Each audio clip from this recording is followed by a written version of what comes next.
Hi guys, Xavier here, and welcome to another episode of Experience a Very Intense Educational Reawakening. And today we are going to be discussing a case of murder that happened in Jamaica, a murder that, like all the other murders in Jamaica, will never be solved, even when some of them seem so clear cut and easily solved if we had sensible people working on these cases. But since we have got a police force that cannot investigate murders, here we are. But let me see if we can shed some light on this one. I mean, I have several, but let us see if we can shed some light on this particular one and see where we can, if we can analyze it. Now, people, this morning I'm putting on my forensic cap. And my forensic cap, when I put that on now, I am reasoning it out logically, rationally, and with total reason. Just to see if we can get to some sort of reason as to why this happened and how it go and how it could have gone. So guys, put on the thinking cap and let's get it into it now. Help me out here because I want you guys to help me with this. All right. This is a case of a gentleman called Ansel Lynch. Now, Ansel Lynch came back from Canada, and within a matter of days after he arrived in the island, he was shot and killed by people who claim that, oh, okay, people claim, it is claimed that people entered his house and they shot him dead with his wife in the room and didn't touch her and left. You understand? So what we're going to see now, we're going to analyze this and see if this is a murder that really could have been solved. So before I get into it further, I would just like to read the newspaper article that came along with the from where I got the story, and then we can take it from there. Right? Here goes.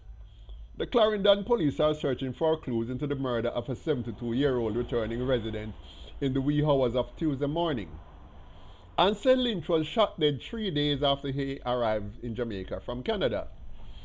Lynch and his wife Inez usually travel to Jamaica at this time of the year to escape the cold in Canada. Inez said she and her husband were in bed when he got up at about 2:25 a.m. She said she heard him speaking to someone at the door. Him say, "Come out of my house, old nigger."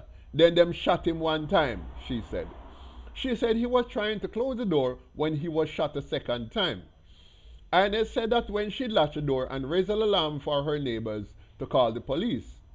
She also said there were no explosions as her husband was shot. However, she could see what appeared to be sparks. According to Inez, her husband was looking forward to reaping the yams he planted when he was earlier in Jamaica. She also doesn't believe robbery was the motive, saying nothing was taken. She said that the men came in through an upstairs window and came to their bedroom and committed the heinous act. Okay, end of story. End of that Gleaner story.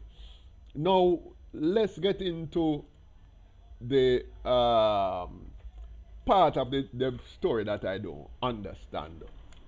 Okay, man come into your house, right? Come through an upstairs window. The first thing I'm going to ask is what they used to climb. I'm going to assume that the downstairs windows were locked, were grilled. The downstairs windows and veranda and doors were more likely grilled, and therefore the reason why they came in through the upstairs window was because, you know, if you have an upstairs window, depends on where on the house it is, you might not grill it. Maybe if it is over a balcony, you might not grill it. Right, it might be grilled if it's over a balcony, may or may not. But once it's at a point where you don't have easy access, you may leave it ungrilled if you think it was safe enough.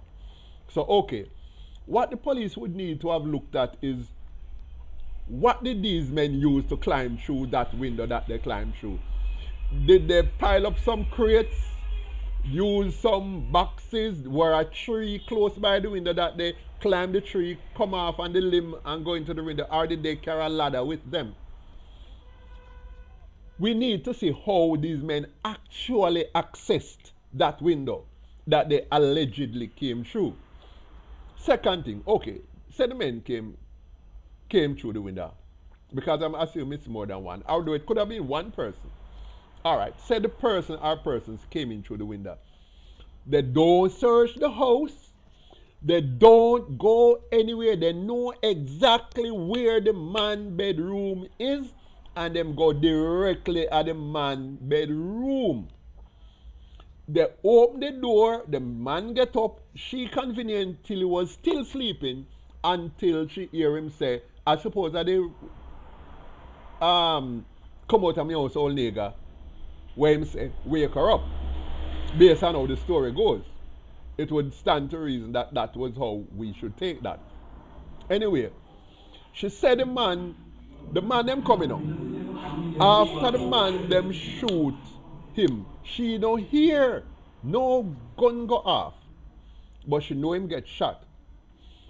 After the man shoot her, the man them just turn and go away, and them know him must just come from Canada. He must have Canadian dollars. The man them don't come to the room, come look for no Canadian dollars.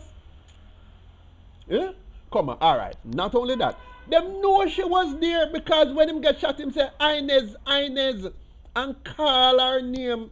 And she go over to him and she lock back the door and then bawl out to her neighbors. Now tell me, which criminal I go come for shoot a man and know exactly where the bedroom they walk me, shoot the man at the door, turn back and go away and left a witness? That makes sense to you, no?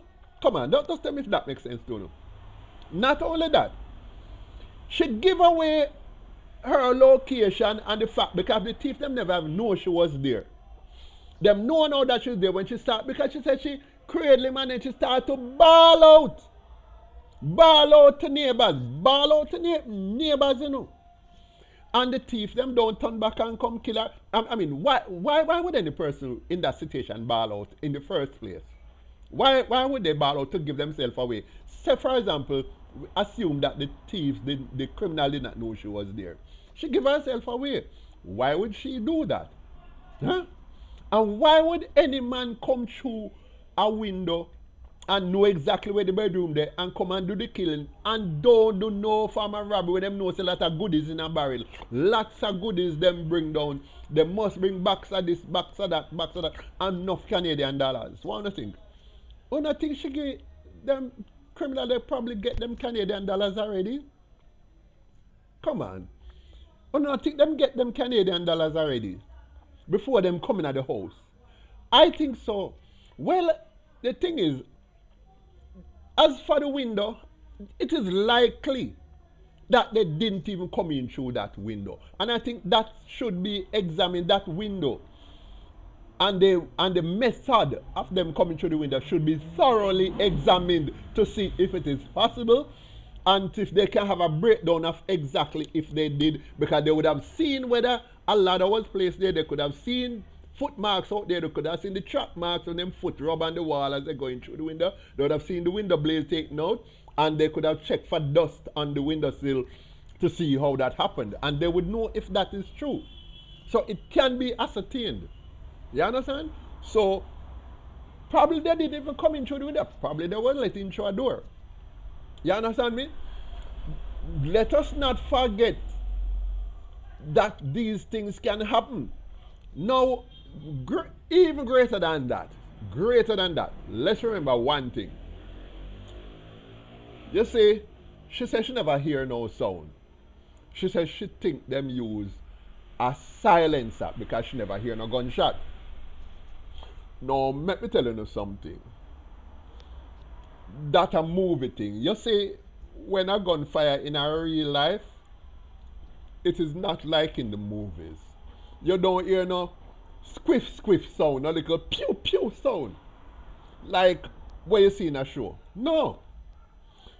A gunshot with a silencer is almost as loud as a gunshot without a silencer.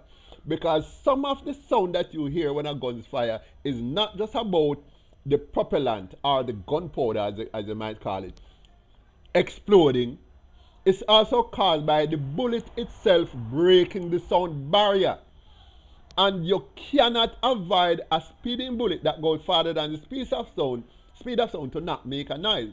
So some of the noise you hear is not really the exploding or the gunpowder or what you want to call it.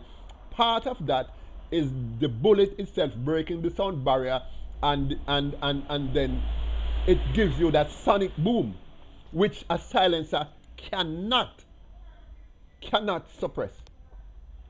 So the fact that this lady says she didn't. All right, before we go into that, I'm going to give you an example, and I want you to listen carefully because I'm going to give you an example of the difference between a silenced weapon and an unsilenced weapon.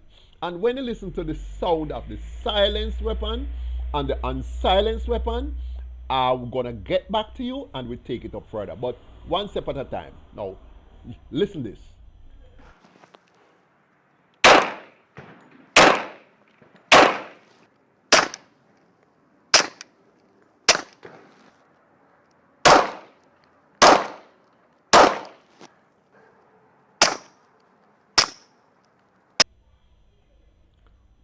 Okay, people, want to hear that? All right. No, just to be sure, I want to listen it again.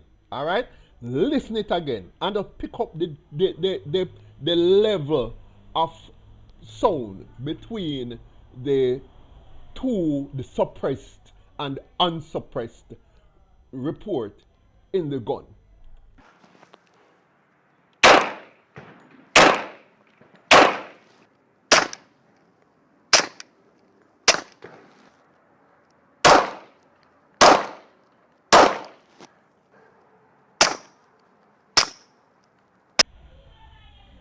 No, people, let's go down even further into this matter. Let's go further into it. All right. This lady say she never hear no sound.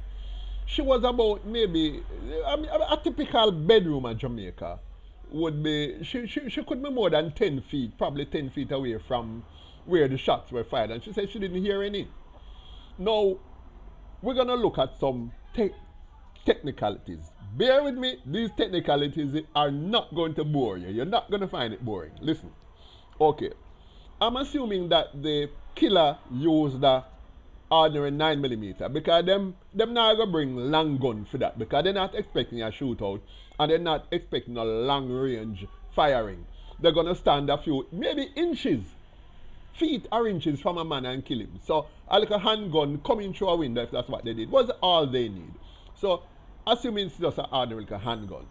A handgun, and it's probably a 9mm or probably a .45 because those are the regular weapons they use in the murderers in this country uses. But whichever firearm, it's neither here nor there much. It's marginally different, but it's neither here nor there. So they come with a handgun. A handgun, let me tell you, the decibel rating, when I speak of the decibel rating, is how loud a sound can go, the maximum level that sound would extend, right?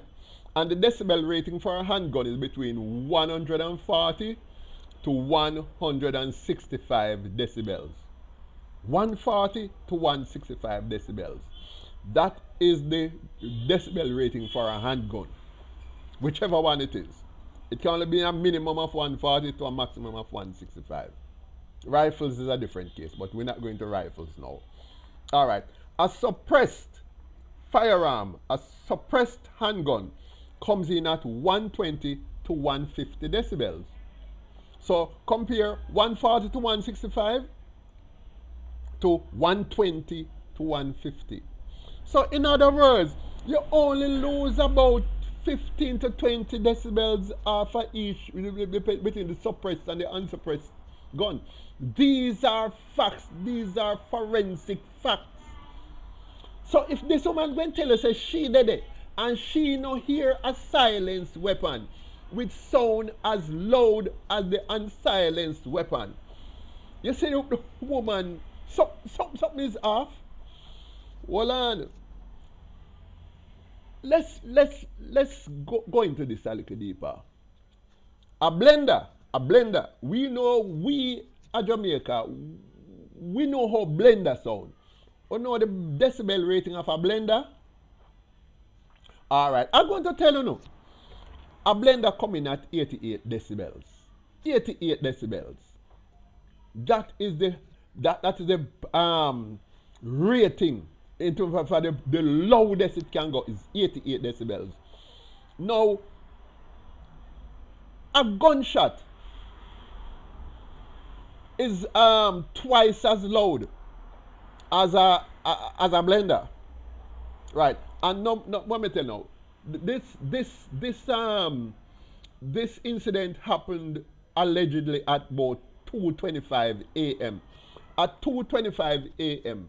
All right. If you're in your house and I blend up something down your kitchen, and somebody in on your veranda, say your kitchen is at the back, and you have passed through the kitchen, then the living room, dining room, and come to the veranda. If you blend up something in a broad daylight, you can hear your blender around a kitchen a blend 88 decibels. You can hear your blender around there, right? From your veranda. In a broad daylight when traffic are passing on road, you can hear your blender. No. And you tell me, say, a gunshot which sounds twice as loud, even in silence form, as a blender, and you tell me, say, about 10 feet away from it, and you don't hear it? As the Chinaman will say, something wrong, something wrong. Anyway, here's another dead giveaway again. Still over my forensic cap, you know. The flash. She says she saw the flash, but did not hear any sound. No, let me explain to you. A silencer suppresses the flash almost totally. That is one thing I can tell you. The flash would normally be suppressed, but the sound will still carry. So this man said she see the flash, but not hear no sound. Let me tell you what happened. This lady doesn't know how, absolutely, she didn't Google how silencers worked, and should have made up a better story. She did not Google how silencers work. She just watched 2 shows from Jellicoe Pitney and just come and just talk some things. Because she haven't the slightest idea how silencers work, and should have made up a better story. Now, she don't hear the sound when the sound be obvious, but she see the flash, which is not normally seen. No, people, want to think. I am not going to be here and say what really happened, but tell me if there's something wrong with this story. Tell me if there's something wrong with this story. Tell me what this lady really up to. Don't think she carried the story straight? Don't think she know more than what she has said? Don't think she somehow involved? Don't think the man them come out through a bedroom come in through a bedroom window, upstairs window, and go out back through the same window? Don't think so? I don't think they could have come in through a grill. Let in by someone through a grill. What do you think? Let me know. I am going to add something else, but just digest that for a moment, definitely. Yeah, man. And guys, there is something else I need to add to this case. A very important factor that we need to also take into consideration.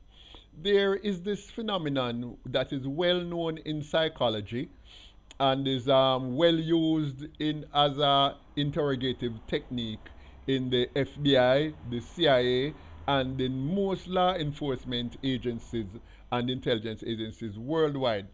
It is a phenomenon known as the principle of cognitive inconsistency, you know. And in this is a psychological phenomenon whereby people who commits a crime or who are guilty of a crime, once they can be placed on the at the spot where the crime was committed, they try to pretend to have not been aware of certain of their senses. Certain of their senses were not functioning. Either their eyes were not functioning, or their ears were not functioning, or their taste or their smell was not functioning, and therefore they feel that by extricating themselves um, psychologically from the activities going on around them. They feel that they can gain some sort of, use it like sort of an alibi in a sense. I don't know how it works for them, but this is what people normally do. People will say, I was there but I didn't see it. I was there but I didn't hear it. They say it was burning but I didn't smell, did not smoke. I didn't see, I didn't hear, I didn't feel, I didn't taste, I didn't touch, whatever. They will say anything just to dissociate themselves from certain activities that they were involved in because they feel that it would make them seem less guilty or not guilty at all, as if they were a mere bystander who were not aware of anything. Now, as you notice, this person says she saw what wasn't there, and yet she couldn't hear what was there. So this shows, a perfect example of cognitive inconsistency. In some spheres, this is known as cognitive countertransference. But there you go. Anyway, so with all that being said, what we know is that these people will always use this kind of thing to try to get themselves out of a jam. If they are called on to say what they saw or heard or tasted or smelled or touched or whatever, they'll deny as much as they can once you can place them on the spot. And now I said that to say this. Do any of you remember this name, Tamara Geddes? Well, there was this girl called Tamara Geddes. And if you might remember that she was shot and killed in her house upstairs. And remember that, they're talking about 6-7 months ago. They're talking about June of 2020. And remember that her sister claimed to have been downstairs and didn't hear any gunshots. Even though, and you see what happened? She let in the gunmen and send them upstairs, go kill her sister. But in order so as to have an alibi or to extricate herself from the act totally and try to feign feelings of not guilty, what did she do? She said she never hear nothing. In other words, me not see, me not hear, me not know. She didn't know anything. Could this be something that is playing out in the eyes of this of Mrs. Lynch? I'm just saying, I'm just asking, I'm not accusing. But this is how criminals or guilty people normally operate. So I want you guys to think about that in the whole process of things, of what happened to Tamara Geddes. And there are some people, who is going to, when they see family dies and there's family in the house, the first thing they do is to try to think. They do not consider the fact that a family member could have done it. They think of everybody else. And automatically, family member are just grieving and should be excluded from any investigation or from the person of interest. And that is why this case will not be solved. Anyway, guys, that's all I had to say. I would like you guys to, give us a like, and subscribe to the channel so you can see when my other videos come out. Once you're a thinking person, you will like what you'll be seeing and what you'll be hearing. And share if you have any good friends who think as deep as you and I, and who you think would enjoy this sort of a brainwave type of thing. Yeah, you can just tell them to tune in, send them the link, and let's get it on. Anyway, thanks for listening, and just have a very good time of day, and we talk again.